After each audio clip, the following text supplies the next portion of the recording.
favorite of middle school math students everywhere when dividing by fractions is this handy little saying of keep, change, flip. And so this works whenever you're dividing by a fraction, but today we're specifically looking at building the understanding of why does this work? What's happening in the math behind it that makes it possible? So if we're solving a problem like 3 divided by 2/3, this is asking how many 2/3 are in 3 wholes. And so if we do, we'll do it in blue just for comparison. If we were doing keep, change, flip, you would be solving this, and you would keep the 3, change the sign to the inverse operation, and we know multiplication and division are related, and then flip this final fraction, which is taking the reciprocal. So you flip those, and now you've turned this division into a multiplication problem, and you can multiply straight across, and you would have 9/2, which is the same as, like, here I'm thinking 8/2 and 1/2. 8 divided by 2 is 4, so we have 4.5. So we know that's how keep, change, flip works, and it's a real handy process when you know the appropriate time to use it. Looking at the math behind what's going on in this and why it all works together helps you know the appropriate word problems to use this strategy. So when we're solving 3 divided by 2/3, visually, you know you have 3 wholes and you are dividing them into groups that are 2/3 big. So that means in this whole, we would need to chop it into thirds, and we know 2 of them would be a group. And then we have one more piece, so I'm going to chop this next whole into thirds, and we know this is going to be a group. Those are 2/3, and we have enough here for another group. And get my black bag. Let's chop this one up, and we have another group of 2/3, and then we're left with this one last piece. So if we just look at this, how many groups of 2/3 are in 3 wholes? This here is 2/3, and there's one group. Here's another 2/3. There's 2 groups. Another 2/3, 3 groups. Another 2/3, that's 4 groups. And so we have 4 whole groups of 2/3. And this is where it gets to be a little bit tricky because we're trying to make groups of 2/3. So that means each group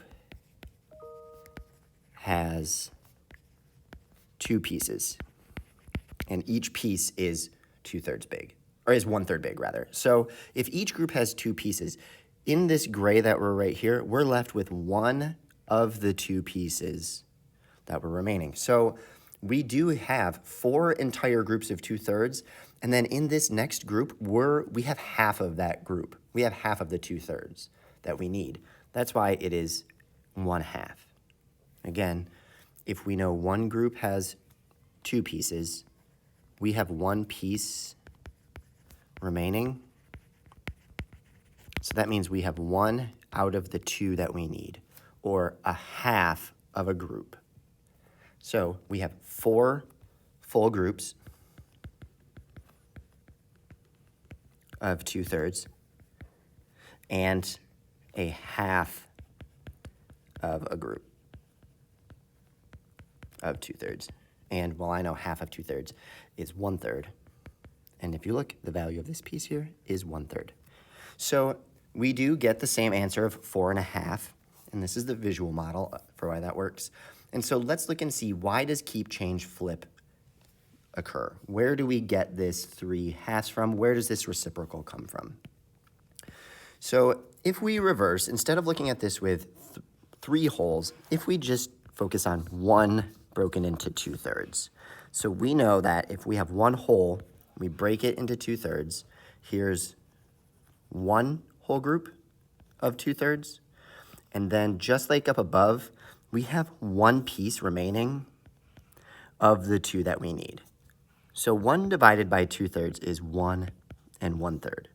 We have 1 full group of 2/3, and then we have 1, sorry, that's supposed to be a half there, sorry, and we have one of the two pieces that we need for our next full group.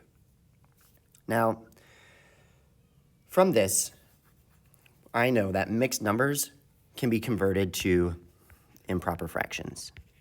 And so for our mixed numbers, if we take the whole times the denominator plus the numerator and put that over the denominator, that is going to give us our improper fraction. So our whole is 1 times 2, because we have one whole that has 2 parts, plus the one piece that we already have here.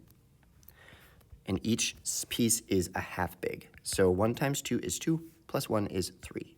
So we have 3 halves, which seems reasonable, because we know, again, this is 2 halves, 2 halves, plus 1 half is 3 halves.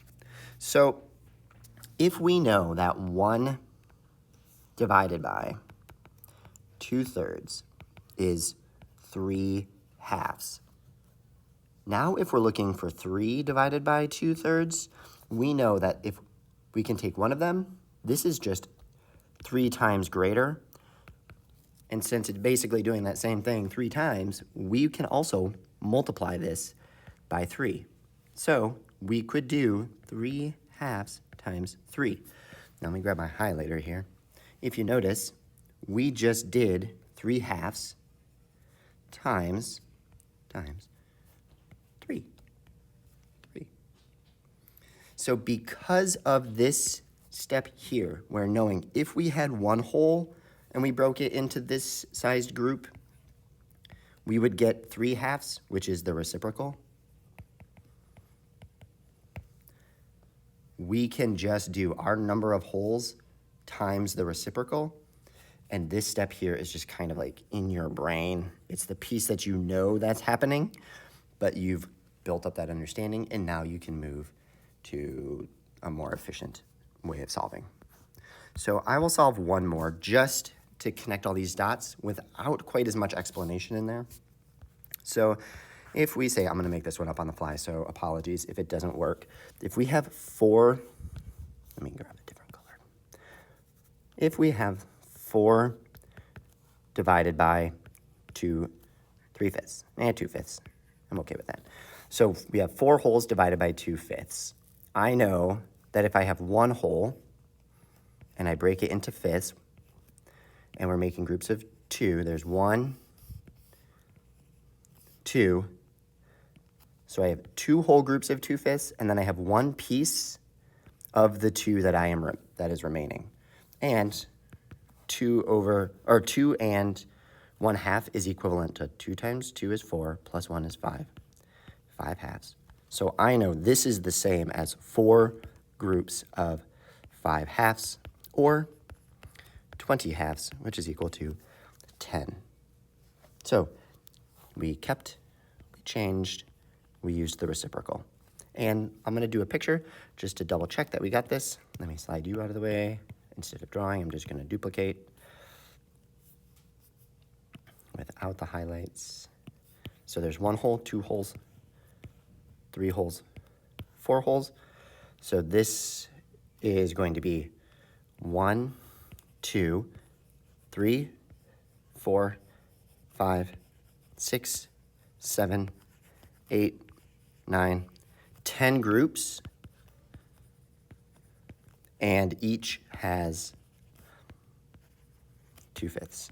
So 10 is our answer here. It fits with what we got there.